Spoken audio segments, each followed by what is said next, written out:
श्री सूर्यनारायण मेलुको हरि सूर्यनारायण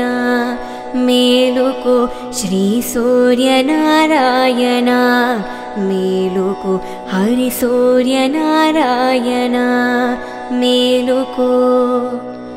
पोडुस्तु बाणुडु पुन्न पुव्वु छाय पुन्न पुव्वु मीद पोगडा पुव्वु छाय पोडुस्तु बाणुडु पुन्न पुव्वु छाय पुन्न पुव्वु मीद पोगडा पुव्वु छाय श्री सूर्यनारायण मेलुको हरि सूर्यनारायण मेलुको श्री सूर्यनारायण मेलुको हरि सूर्यनारायण मेलुको उदयिस्तु बाणुडु उल्लि पुव्वु छाय उल्लि पुव्वु मीद उग्रंपु पोडि छाय उदयिस्तु भानुडु उल्लि पुव्वु छाय उल्लि पुव्वु मीद उग्रंपु पोडि छाय श्री सूर्यनारायण मेलुको हरि सूर्यनारायण मेलुको श्री सूर्यनारायण मेलुको हरि सूर्यनारायण मेलुको गडि एक्की बाणुडु कंडबा पुव्वु छाय कंबा पुव्वु मीद काकरि पुव्वु छाय गडि एक्की बाणुडु कंब पुव्वु छाय कंब पुव्वु मीद काकारि पुव्वु छाय श्री सूर्यनारायण मेलुको हरि सूर्यनारायण जामेक्की बाणुडु जालि पुव्वु छाय जालि पुव्वु मीद संपंगि पूछाय जामेक्की बाणुडु जाजि पुव्वु छाय जाजि पुव्वु मीद संपंगि पूछाय श्री सूर्यनारायण मेलुको हरि सूर्यनारायण मेलुको श्री सूर्यनारायण मेलुको हरि सूर्यनारायण मेलुको मध्याह्न बाणुडु मल्ले पुव्वु छाय मल्ले पुव्वु मीद मंकेन पूछाय मध्याह्न बाणुडु मल्ले पुव्वु छाय मल्ले पुव्वु मीद मंकेन पूछाय श्री सूर्यनारायण मेलुको हरि सूर्यनारायण मेलुको श्री सूर्यनारायण मेलुको हरि सूर्यनारायण मेलुको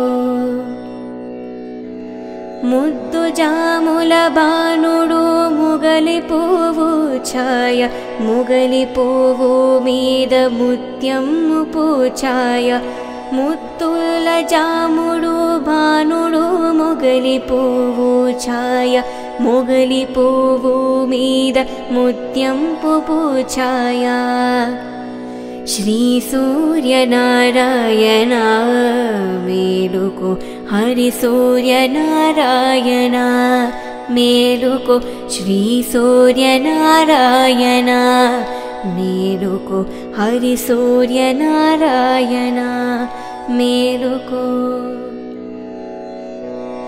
अष्टमान बाणुडु आवु पूछाय आवु पुव्वु नंदल अद्दंपु पूछाय अष्टमान बाणुडु आवु पूछाय आवु पुव्वु मीद अद्दम्मु पूछाय श्री सूर्यनारायण मेलुको మేలుకో హరి సూర్యనారాయణ మేలుకో శ్రీ సూర్యనారాయణ మేలుకో హరి సూర్యనారాయణ మేలుకో వాలుతో భానుడు వంపగ పువ్వు ఛాయ వంపగ పువ్వు మీద వజ్రము పూఛాయ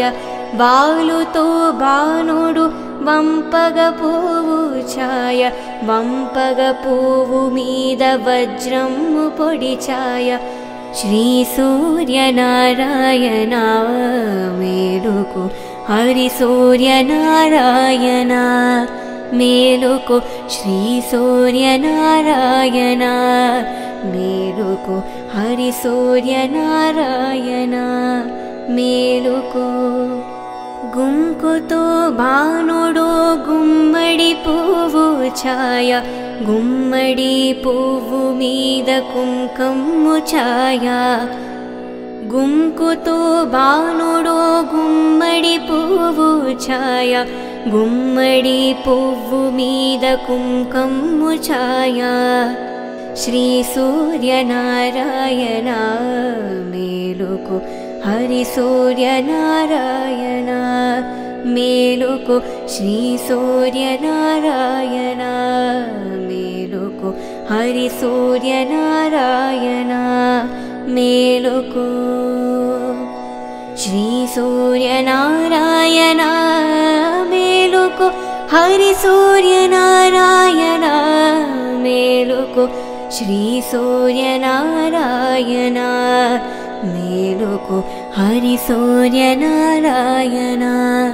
మేలుకో హరి సూర్యనారాయణ మేలుకో హరి సూర్యనారాయణ మేలుకో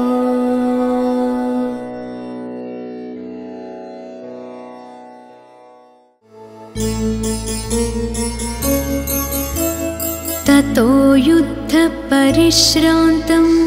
समरे चिन्तया स्थितं रावणं चाग्रतो दृष्ट्वा युद्धाय समुपस्थितं दैवतैश्च समागम्य द्रष्टुमभ्यागतो रणम् उपगम्य ब्रवीद्रामम् अगस्त्यो भगवान् ऋषिः राम राम महाबाहो शृणु गुह्यं सनातनं येन सर्वा नरीन् वत्स समरे विजयिष्यसि आदित्यहृदयं पुण्यं सर्वशत्रुविनाशनम् जयावहं जपेन्नित्यम् अक्षयं परमं शुभम् सर्वमङ्गलमाङ्गल्यं सर्वपापप्रणाशनं चिन्ताशोकप्रशमनम् आयुर्वर्धनमुत्तमम् रश्मिमन्तं समुद्यन्तं देवासुरनमस्कृतं पूजयस्व विवस्वन्तं भास्करं भुवनेश्वरम्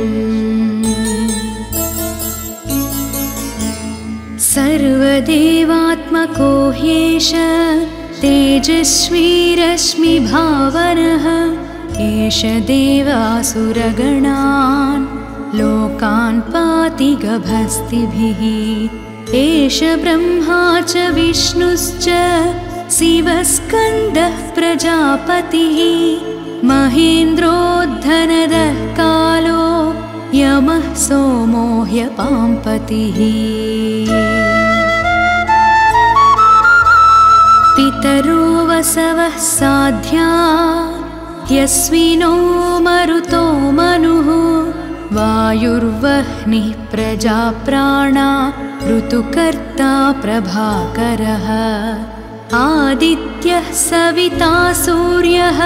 खगः पूषा गभस्तिमान् सुवर्णसदृशो भानुः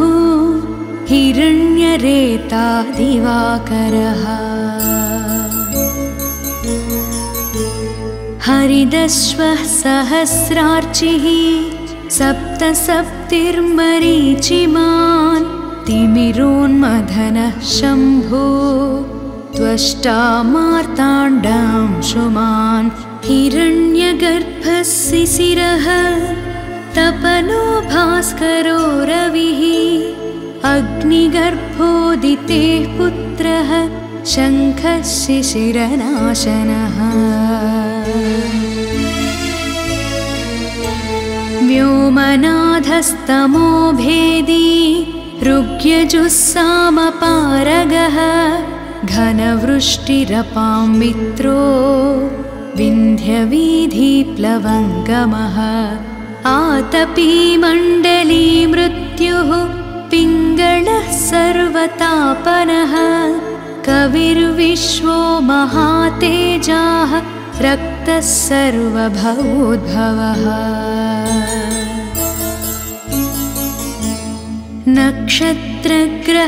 नक्षत्रग्रहताराणाम् अधिपो विश्वभावनः तेजसामपि तेजस्वी द्वादशात्मन्नमोऽस्तु ते नमः पूर्वाय गिरये पश्चिमायाद्रये नमः ज्योतिर्गणानां पतये दिनाधिपतये नमः जयाय जयभद्राय हर्यस्वाय नमो नमः नमो नमः सहस्रांशो आदित्याय नमो नमः नम उग्राय वीराय सारंगाय नमो नमः नमः पद्मप्रबोधाय मार्ताण्डाय नमो नमः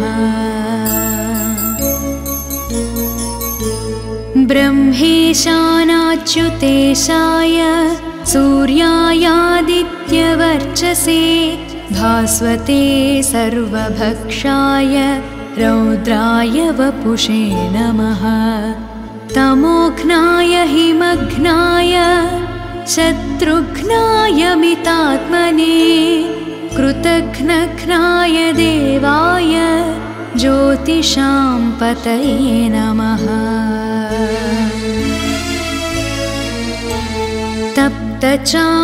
तप्तचामीकराभाय वह्नये विश्वकर्मणे नमस्तमोभिनिघ्नाय रुचये लोकसाक्षिणे नाशयत्येष वैभूतं तदेव सृजति प्रभुः पायत्येष तपत्येष वर्षत्येष गभस्तिभिः येष सुप्तेषु जागर्ति भूतेषु परिनिष्ठितः एष एवाग्निहोत्रं च फलं चैवाग्निहोत्रिणां वेदाश्च क्रतवश्चैव क्रतूनां फलमेव च यानि कृत्यानि लोकेषु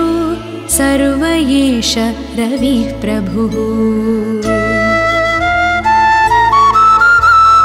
येन मापत्सु कृच्छेषु कान्तारेषु भयेषु च कीर्तयन् पुरुषः कश्चिन्नावसीदति राघव पूजयस्वैनमेकाग्रो देवदेवं जगत्पतिं एतत्त्रिगुणितं जप्त्वा युद्धेषु विजयिष्यसि अस्मिन् क्षणे महाबाहो रावणं त्वं वधिष्यसि एवमुक्त्वा तथागस्त्यो जगाम च यथागतम् एतच्छ्रुत्वा महातेजा नष्टकोशोऽभवत्तदा धारयामास सुप्रीतो राघवः प्रयतात्मवान् आदित्यं प्रेक्ष्य जप्त्वा तु परं हर्षमवाप्तवान् त्रिराचम्य शुचिर्भूत्वा धनुरादाय वीर्यवान्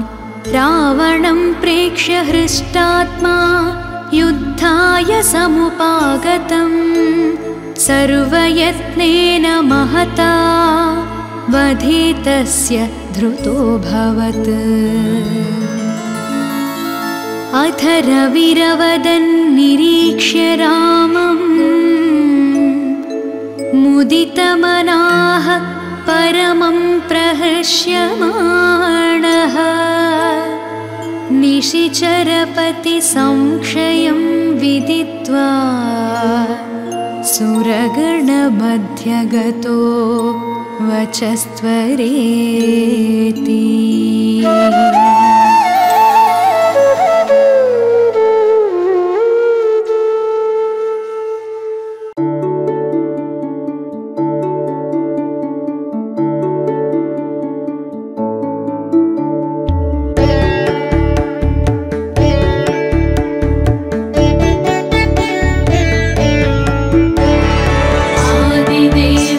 नमस्तुभ्यं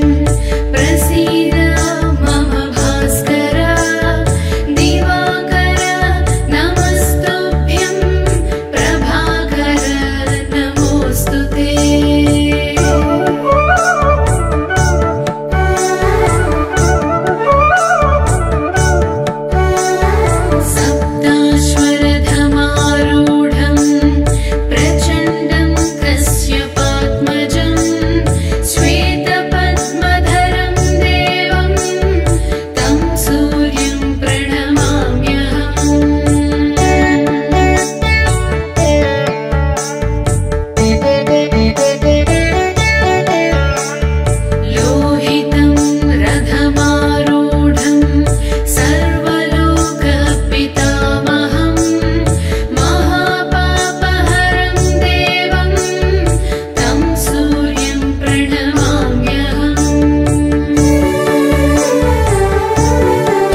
उदयाद्रिमस्तकं महामणिं लसत् कमलाकरैकसुहृदं महौजसं गजपङ्कशोषणम् अघौगनाशनं शरणं गतोऽस्मि रविमंशुमालिनम्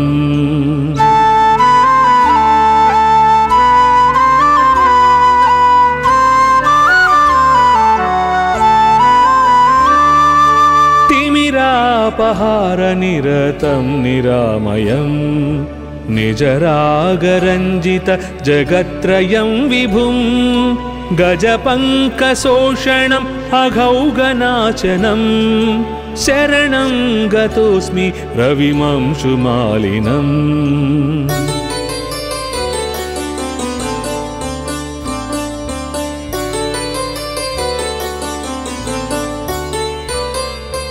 दिनरात्रिभेदकरमद्भुतं परं सुरवृन्दसंस्तुतचरित्रमव्ययं गजपङ्कशोषणम् अघौगनाशनं शरणं गतोऽस्मि रविमंशुमालिनम्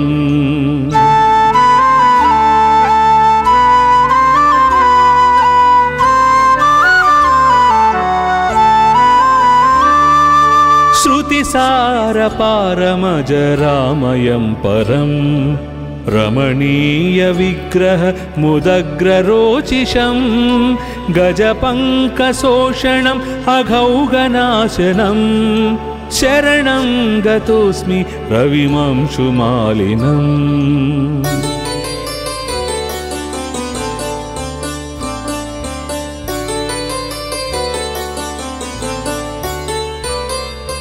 शुकपक्षतुण्डसदृशाश्वमण्डलम् अचलावरोह परगीतसाहसं गजपङ्कशोषणम् अघौगनाशनं शरणं गतोऽस्मि रविमंशुमालिनम्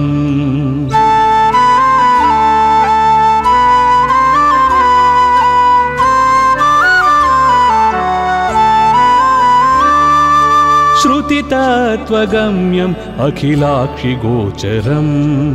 जगदेकदीपम् उदयास्तरागिणं गजपङ्कशोषणम् अघौगनाशनं शरणं गतोऽस्मि रविमंशुमालिनम्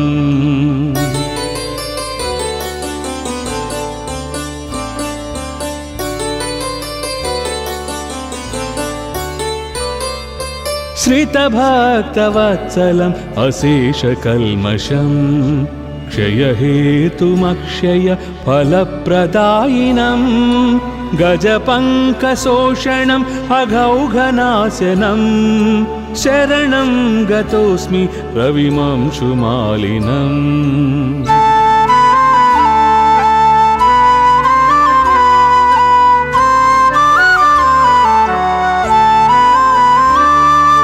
अहमन्वहं सतुरगक्षताटकी शतकोटिहालक महामहीधनं गजपङ्कशोषणम् अघौगनाशनं शरणं गतोऽस्मि रविमंशुमालिनम्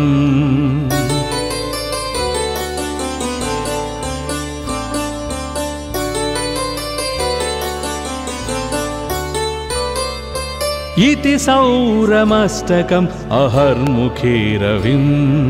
प्रणिपत्य यः पठति भक्तितो नर स विमुच्यते सकलरोगकल्मषैः सवितुः समीपमपि सौव्यगाप्नुयात् इति आदित्याष्टकं समाप्तम्।